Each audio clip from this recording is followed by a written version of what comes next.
Hey everybody, this is Alex Big Blue, and today I'll be doing my Marvel Phase 1 tier list. So I'll be doing all of the movies in Marvel Phase 1 and putting them in which of these categories I think they belong in.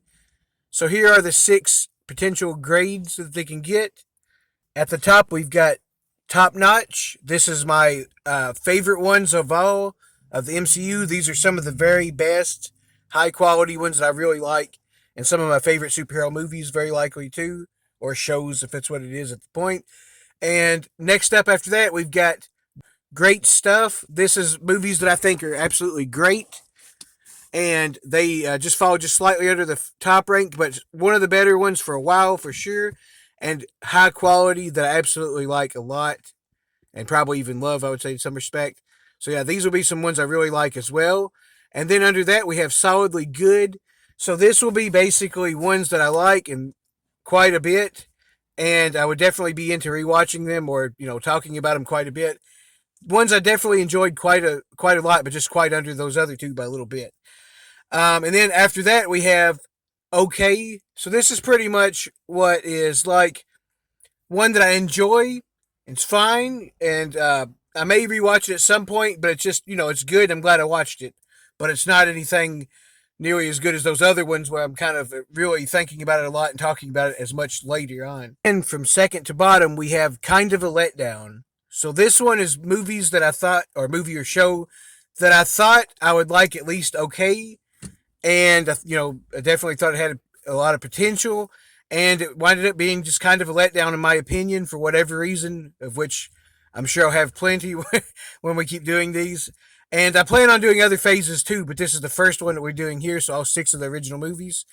And so yeah, and then the bottom one is don't like it. So it's movies or shows that I absolutely just don't like for various reasons, of which I'll explain, of course.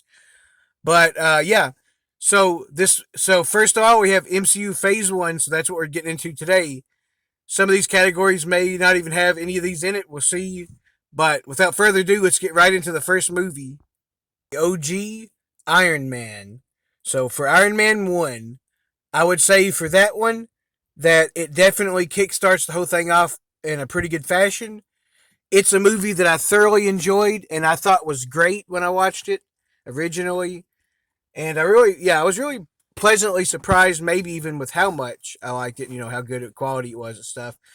And while there's definitely a lot of them that's come after that that I like more, I still think it's easily the best Iron Man movie as far as his single movies go. And I think it's a great origin story. I really like all the points on that.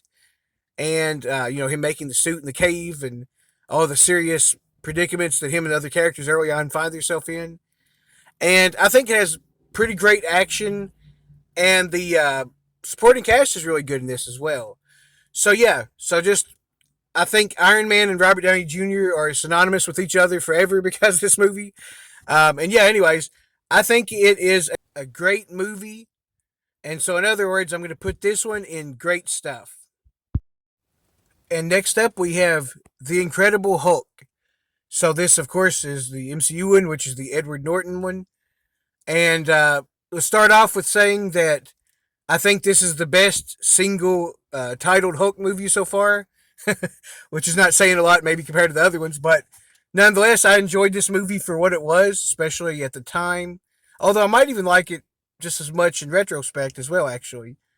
But I think the Hulk and Bruce Banner are done pretty well here. I do think I probably prefer Bruce Banner a little bit more as Mark Ruffalo early on in the Avengers and some of those movies.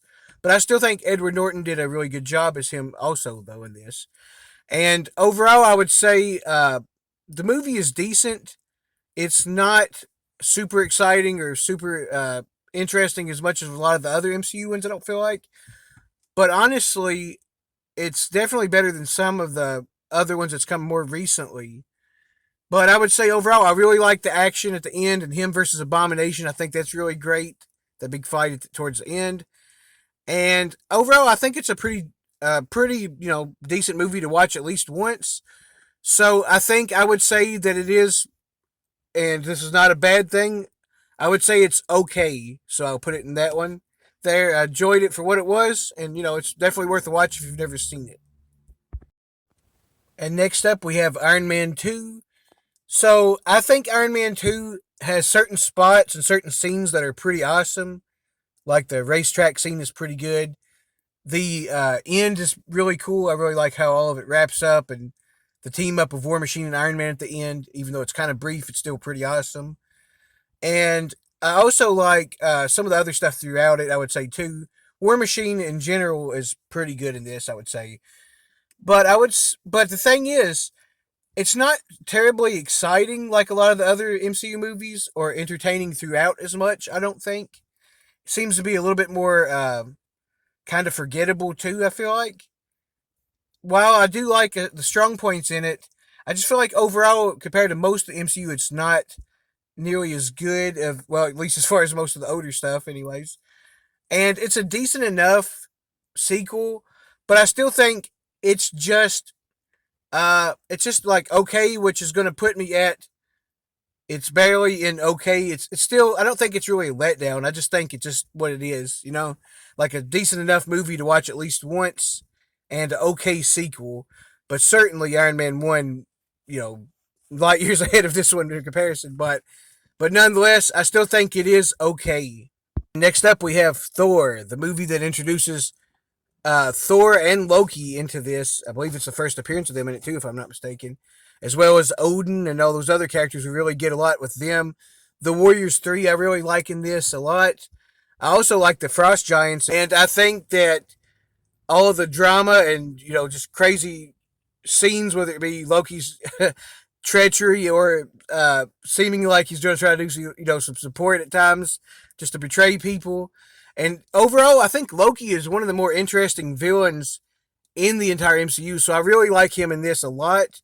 I also like Thor a lot, where he's really cocky and brash early on, but he has to get humbled, and and his origin is really cool to where he actually becomes worthy, and all the stuff that leads up to that when they go to that the Frost Giants planet. All that stuff is just great. I really like that a lot.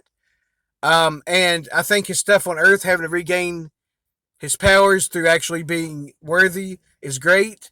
I actually really like. I even like Kat Dennings and Natalie Portman as Jane Foster, and I forget what the other one's character is off the top of my head now, but all of those ones are really cool supporting characters, and I like them for what they was as human characters too. And the scientist guy was pretty cool too, actually.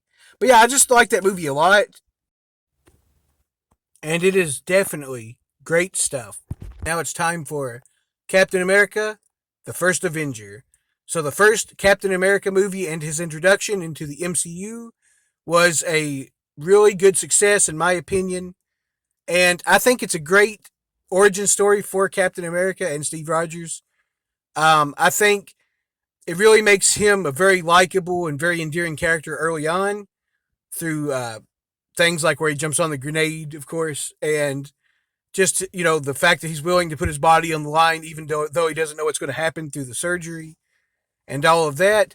And I just think overall, in my opinion, Captain America in the MCU specifically is my favorite character of it so far. And I also think he's kind of the best well written so far too, in my opinion at least. So I definitely love this movie a lot for that reason. I do think that Red Skull is also great in it, and I'm glad they actually went with his arch enemy in this one. I like that Thor also did that with Loki. But yeah, I really liked Red Skull a lot in this. I think he's very threatening, of course. And I think they made his look almost perfect for live action, based off of the way he looks in the comics. Just a great job on that for sure. I also thought the actor, I forget what his name is, but I know he's on a bunch of other stuff too, did a great job as him, even though he didn't come back. But yeah, anyways, he did a good job in that one. The other guy that wound up playing him from Walking Dead did a great job too, though, I thought. But yeah, anyways, Red Skull is great in this as a big bad, and I think overall this is just a really solid start for Captain America and a great first film for one of them. Now, I do sort of feel like they skip over a lot of the cool action scenes that I would have liked to seen, and they kind of make it quick montages a few times. That's the one kind of big downside, I would say, to what it could have been. But overall, I still feel like the few big action scenes we do get throughout are really good, and I really like those a lot. And I sort of wish we got even more action with Captain America, but what we do get, I think, is great. And the big fight at the end, his sacrifice going into the ice, of course, is a very emotional and just like epic scene. It's really great writing and stuff. And I think Peggy Carter is done very well in this, and his kind of his budding relationship with her is great in this. Also, Bucky, I think he is a very maybe for a lot of people on this first one, especially without knowing what all he's going to do if they didn't already know. I think Bucky was a very underrated role that was really great in this as well. And I think Sebastian Stan's acting is always on point and it kind of keeps getting better, maybe if anything. But yeah, I really liked that role a lot in it too. I think it was his relationship with Steve too as a friendship was really cool.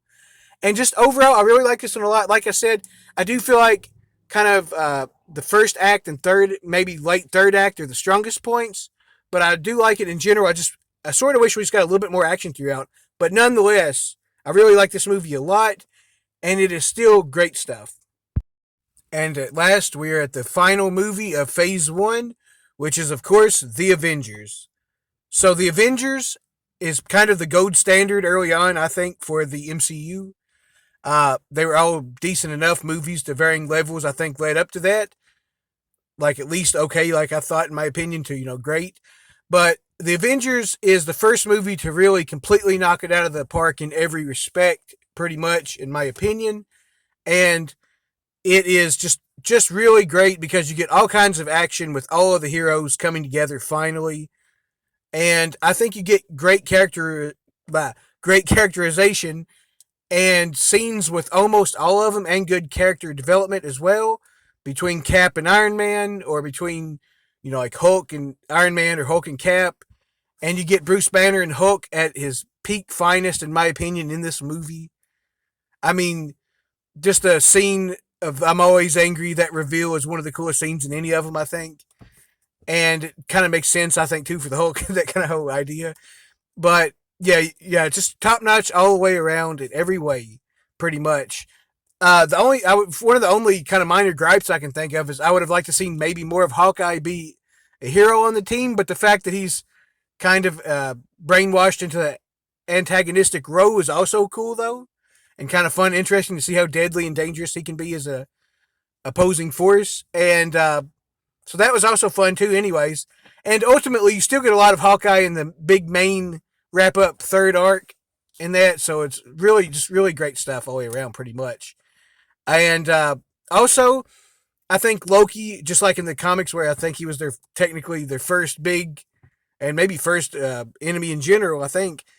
So you get him in this too, and I think he actually did a pretty good job being the villain for all of them, especially with the Chitauri army backing him up, which is kind of a great kind of like overall just a bunch of random villains kind of to fight behind him. I think that works out pretty nicely in the first one, especially. And I think, like I said, between Loki, some of the dialogue between Loki and the other characters is really pretty epic here. And him and Thor, where Thor just wants him to knock it off and be his brother again and stop terrorizing everybody, is pretty powerful. And then, of course, he stabs him, and Loki being the ultimate betrayer throughout the whole thing. Yeah, and you get a lot of character development for Iron Man finally having to kind of start self-sacrificing himself a little bit after the criticism by Cap, and you get just great scenes between all the characters. And by the way, still to me to this day, my favorite ever post-credit scene of Thanos of the Thanos reveal to court them would be to court death, and he turns around and smiles. Oh, that was amazing. Just absolutely great.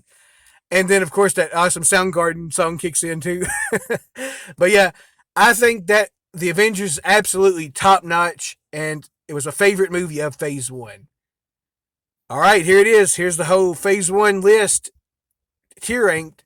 I hope you guys enjoyed this. If you want another phase done soon, let me know. I'm Alex Blue. See you later.